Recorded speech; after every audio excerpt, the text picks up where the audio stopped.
रहे। बेगानी शादी में अब्दुल्ला दीवाना, आपको क्या करना है भाई? वो वहां पर भाई आपको क्या दोनों साथ हैं। आप मत डरिए ना। मनोज काका, ओके मनोज काका, आप क्यों दुखी हो रहे हैं?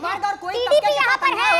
मतलब लालू प्रसाद यादव जी यूपीए में रहे रेलवे और जीतन राम मांझी का क्या रक्षा, मतलब आप मानते जीतन राम मांझी जो है वो लालू यादव से बड़े नेता है? बोलिए हाँ या ना? सहयोगियों को अच्छा मंत्रालय क्यों नहीं देना चाहते हैं आप? इसका खाद्य प्रसंस्करण में क्या होता है जरा मुझे बताइए। आप खाद्य प्रसंस्करण में क्या होता है जरा मुझे, मेरा सवाल है, बताइए ना। जो साथ ही सरकार में है वो सहमत है कि नहीं? अग्निवीर योजना खत्म होगी कि नहीं? एनडीए का जो पेपर लीक हुआ है उस पर क्या सवाल होगा? ये सब जो सवाल मैं हूं तेरा पुराना आशिक पुराना हुआ और ये कह रहे हैं अरे ये खतरा ये नया वाला है। तो अब मुझे लगता है वही दोनों के बीच में एक होने वाला। तो ये बता दें कि ये हम तो कह रहे हैं जिनके साथ हमारा गठबंधन विधानसभा मिलकर, आप ये बताइए कि अब 4% आरक्षण देंगे कि नहीं देंगे? हम उसको आर्थिक, राजनीतिक, सामाजिक सब तरह की हिस्सेदारी देंगे, दलित को देंगे, पिछड़े को देंगे, लेकिन आप एक वर्ग को नहीं देते हैं। क्यों नहीं देते हैं? इस हिंदुस्तान में 100% अपने नागरिकों को हर तरह के हमने एक भी टिकट नहीं दिया। बताइए समाजवादी पार्टी ने 80 में 16 मुसलमान दिया कि नहीं दिए? 540 में 110 दिए कि नहीं? बताओ 110 बता के जाओ फिर हमारे ऊपर। महाराष्ट्र में एक मुसलमान को टिकट नहीं दिया। हिस्सेदारी भारत पटेल लड़ाया, 16 टिकट क्यों नहीं दिए? बताइए एसपी हसन सिटी का टिकट काट दिया बड़ा वाले। सुधांशु जी, आपने सुना, बड़ी फिक्र हो रही है मनोज भाई को, बड़ी फिक्र हो रही है। यहाँ पर आरजेडी की हमारी साथी सारिका पासवान आई है, वो ये कह रहे हैं कि आप लोग इतने घमंड में चूर हो गए हैं कि जितिन राम मांझी को रक्षा मंत्रालय नहीं दिया आपने। मतलब देखिए कितनी मजेदार बात है। लालू प्रसाद यादव जी, पहली बात मंत्रालयों को ये लोग अपने हिसाब से स्ट्रैटिफिकेशन करते हैं। ये कहीं ना कहीं पुराने जमाने की जो अधिनायकवादी मानसिकता है उसके तहत है कि मैं ऊंचा और फला नीचा। मगर कितनी मजेदार बात है अगर उन्होंने ऐसा कहा। अरे मनोज जी अपनी बारी में बोलेंगे तो अच्छा लगेगा। फिर भी तो बोलने लगे। मैं कह रही हूँ अपनी बारी में बोलेंगे तो अच्छा लगेगा, ऐसे अच्छा नहीं लगेगा। ठीक है मनोज जी, वही कह रहा हूँ, बात तो मैं दोनों को टाइम में दे, अरे भाई सुनिए ना, रिमार्क दे देने दीजिए। चिल्लाने लगते हैं। सुनिए, मतलब लालू प्रसाद यादव जी यूपीए में रहे रेलवे और जीतन राम मांझी का दिया रक्षा, मतलब आप मानते जीतन राम मांझी जो है वो लालू यादव से बड़े नेता है? बोलिए हाँ या ना?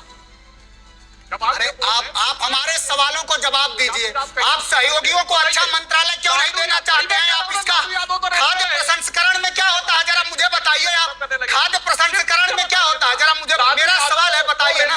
जीतन राम मांझी निश्चित रूप से नेता है और दलितों के वो आवाज उठाते हैं। मैं तो चाहता हूँ कि उनका हम लोग सभी लोग चाहते हैं, क्योंकि आपका समस्या चरित्र ही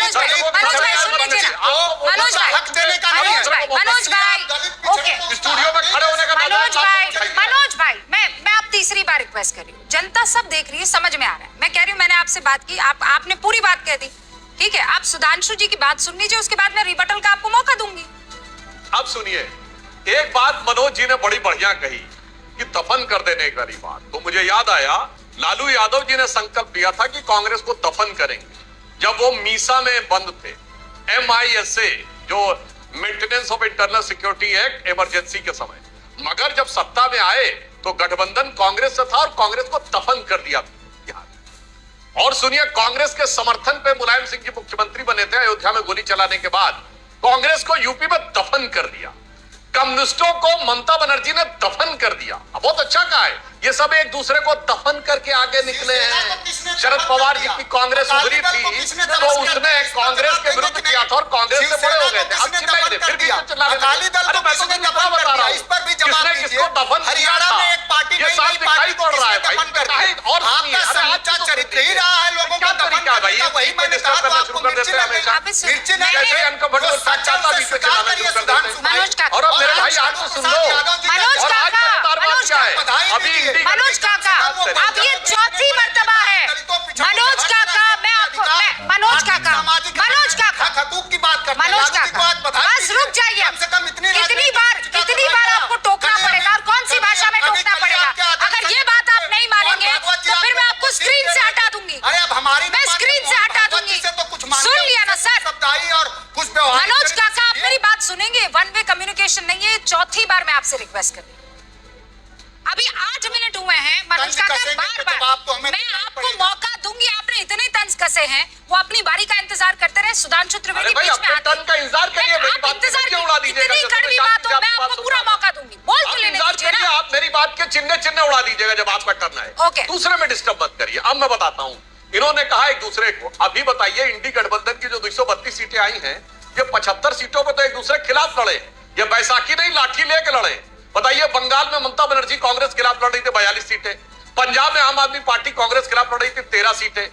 अब ये बताइए, ये एक दूसरे के खिलाफ लड़के आने वाले लोग और आज ये कह रहे हैं कि नहीं साहब ये एक दूसरे के बहुत साथ में रहेंगे, तो आप ये बहुत आसानी से समझ सकते हैं कि इन लोगों के मन में खुद किस प्रकार की स्थिति। और अभी इंडी गठबंधन में रहते हुए एक बात कह दूं, मध्य प्रदेश में अखिलेश जी ने कांग्रेस को चालू पार्टी कहा और कांग्रेस ने समाजवादी पार्टी को चिरकुट पार्टी कहा, और अखिलेश जी को अखिलेश बखलेश बोला गया। ये तो इंडी गठबंधन में रहते हुए बगैर सत्ता में आए हुए एक दूसरे के बारे में ये स्थिति है। और केरल में एक दूसरे के खिलाफ लड़ चुके हैं। तो ये 50 सीटें तो एक दूसरे के खिलाफ लड़के आए हैं। बातें कही, जेडीयू ने आपको 10 तरीके की बातें की, लेकिन आज आप साथ हैं। यही आरएलडी के साथ भी हुआ है, आप उस पर जवाब दें। उससे नहीं, अरे भाई कहीं नहीं ना, सुनिए रूबिका जी, अरे कहीं थी नहीं, ये कहीं है। 2024 में एक दूसरे के खिलाफ लड़के आए। अधीर रंजन चौधरी ने कहा डेमोक्रेसी इन बंगाल, ये आज का बयान है।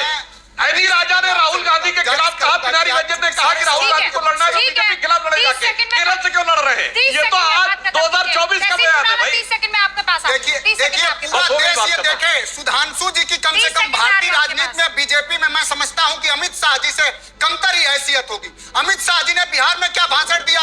अब हम कभी नीतीश कुमार को अपनी पार्टी में लेने वाले नहीं है। डीएनए नीतीश कुमार का जांचा गया। 2008